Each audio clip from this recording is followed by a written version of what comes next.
The main content will be about the introduction about the safety in surveying, and then you will need to consider the situations which you will see the hazards and how we can deal with those hazards. We can minimize or we can eliminate the effect of those hazards. Firstly, we need to look at why the safety is important in land surveying. In any kind of work, so we have to pay attention to the safety to make sure that we are safe, we can go home safely, and surveying is not the exception, especially in New Zealand. So we see that New Zealand has the high record of the accidents. We can see some examples of the accidents or injuries occur from the construction site, industry or commercial activities, and other operations over here. So the risk of accidents can be kept to a minimum with reasonable care and the proper use of the equipment.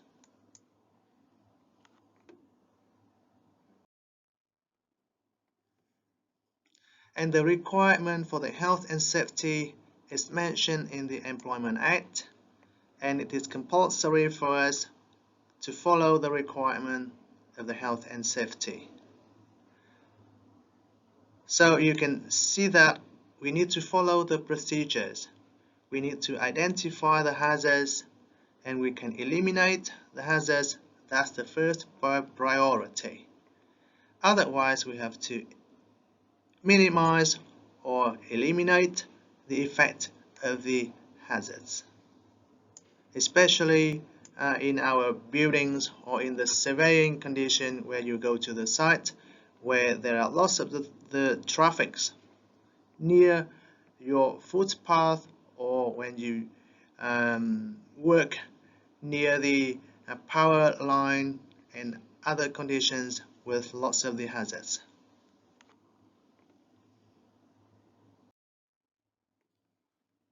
So now let's have a look at some of the typical hazards you may see in the surveying and how we can eliminate or minimize the effects of the hazards. It means we have to give the precautions and follow those measures.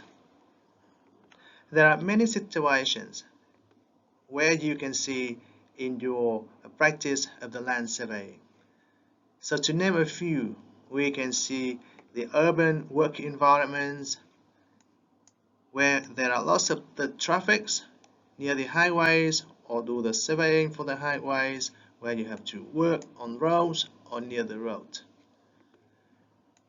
Most of the surveying related to the construction site will be very dangerous. There are lots of equipment on site, and also the conditions of the construction site. So you have to follow the signage, you have to follow the health and safety requirements from the construction site. And even in the rural areas, so you can see that the weather conditions near the water bodies and the animals and also the traffics, so we need to pay attention to the health and safety. You may see some of the other hazards, for example manholes, so try not to stay near the open manholes, or you have to pay attention to the safety requirements. Other thing, near the power lines is very dangerous as well, especially in the rain condition, or if you carry the metal rods or other equipments, other metal equipments. The laser radiation from the equipments that you use. So the benchmark in ground boxes, something like the hole, maybe similar to the manhole, so you may need to pay attention to as well. So the barrier services, the underground power line or something, or the drainage systems, so there are the hazards as well. Sun rays from the weathers, especially in New Zealand, so you need to have the sun lotion and things like that. And in emergencies, you need to know where to go to get help. That's the general thing in different situations. And now you can go to the details. So here we explain what types of hazards and what precautions you need to do to make sure that you can avoid the risk or you can minimize the risk when you are doing the surveying in those situations. So when you look at the traffic or highways or busy roads and internal roads, so you see that the motor risk, the traffic, is the most dangerous risk that you need to focus on in a busy traffic road. So you have to put the notice board, you have to wear the high-vis vest. So that's the reason why we require you to prepare the high-vis vest when you are doing the surveying work.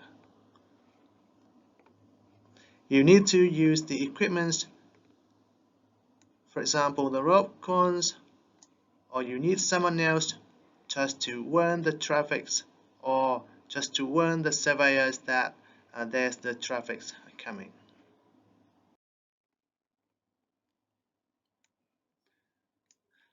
So in the construction site, so you see that you may have to work from height, or there's the risk of the falling objects, and especially the moving plants and machinery. There's the excavations, so be careful with the trench or other excavations, scaffolding safety, also the electrical safety requirements as well. So you have to strictly follow the requirement of the health and safety in the construction site, reporting to the office, wear appropriate clothing, particularly the safety boots. So we require you to have the safety boots for the land surveying because you want to go to the site. Even you're not going to the construction site, but even when you're going to an open space, there will be the risk. So you also need to wear the safety boots as well. So hard hat if there's a risk of falling objects, and there are many other hazards as well.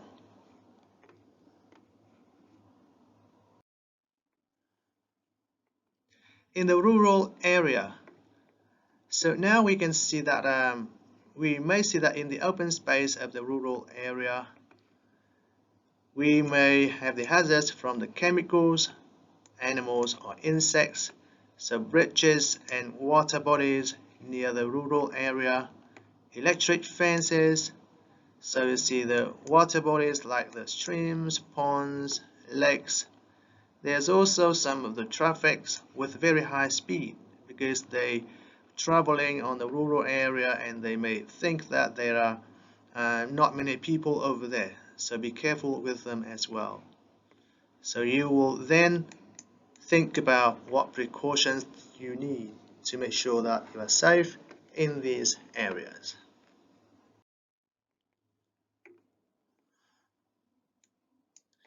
For the manholes, so we see that in some situations there will be the gases come out from the manhole, or how you can open this manhole properly. So you need the equipment, you need to stay away from the manhole when it is open, and then you have to be careful when you work around the manhole, avoid falling in those holes because it's very dangerous.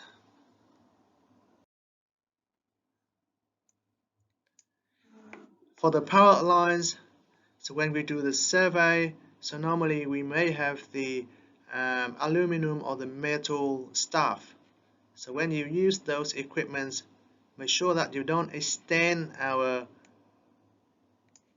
rod to a high level, and we have to see surrounding to make sure that it is safe if there is the power line.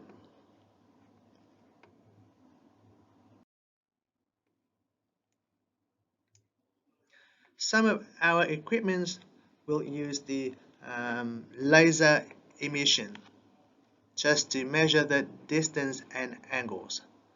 So we have to wear safety glasses or never look at those laser beams, and also make sure that you will know how to deal with the situation when you look at those beams. So you need to have the proper treatment, but never look at those beams or avoid them is the best practice.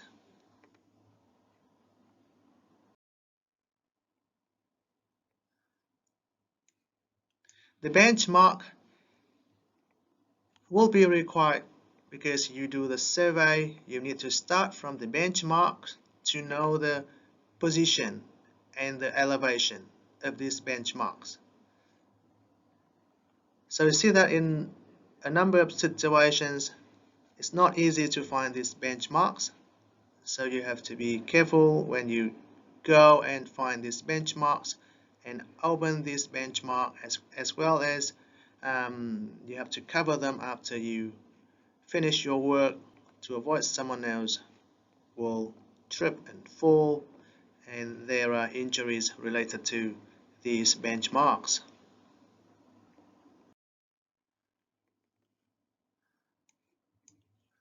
The barrier services.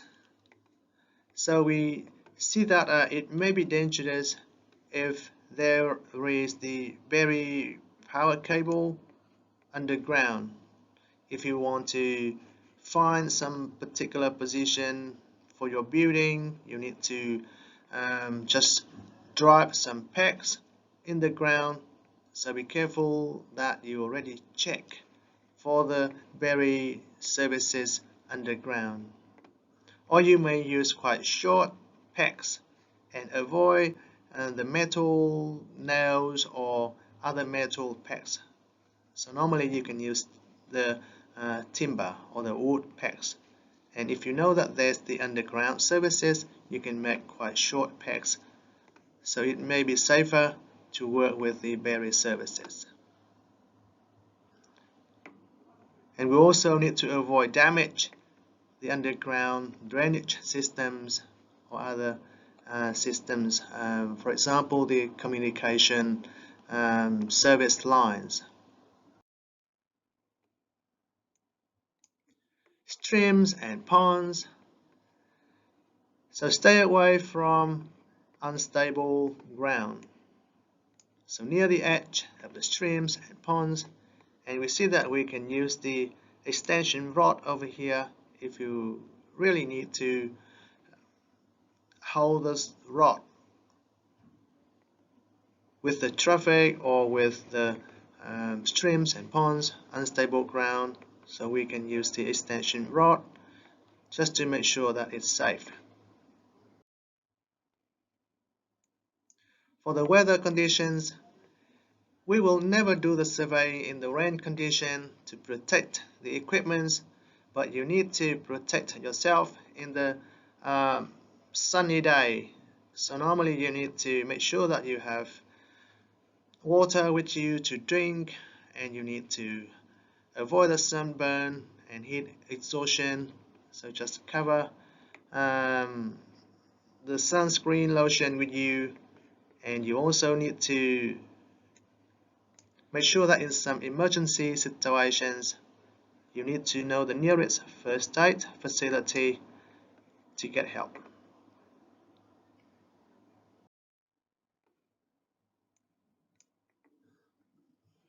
In general, there are the risks when you do the surveying in any environment.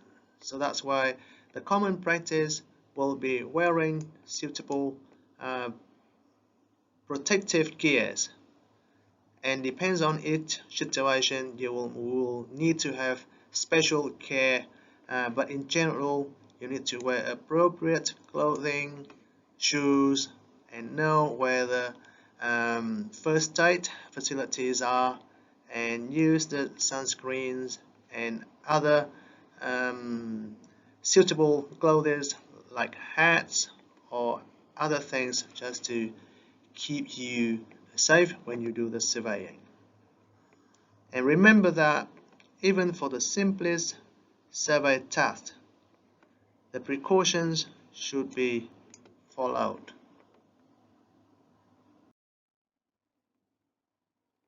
So those are the main things that we want to mention about the health and safety in the surveying. And depends on each task that you're going to do. You will need to analyze the hazards, and you need to know what you can do before you go to the site. So you have to propose some precautions and methods to eliminate or isolate the hazard or minimize the effect of the hazard. So we will have a number of tasks when you do the practical for the leveling or for the topographical survey when you go to the site. So you have to analyze all of the hazards before you do those activities. So we will discuss about these activities again before you go to the site to do the practical. And we will do some example of the health and safety questions in the test and the exam from the previous years as well. So that's the main thing I want to cover in this video.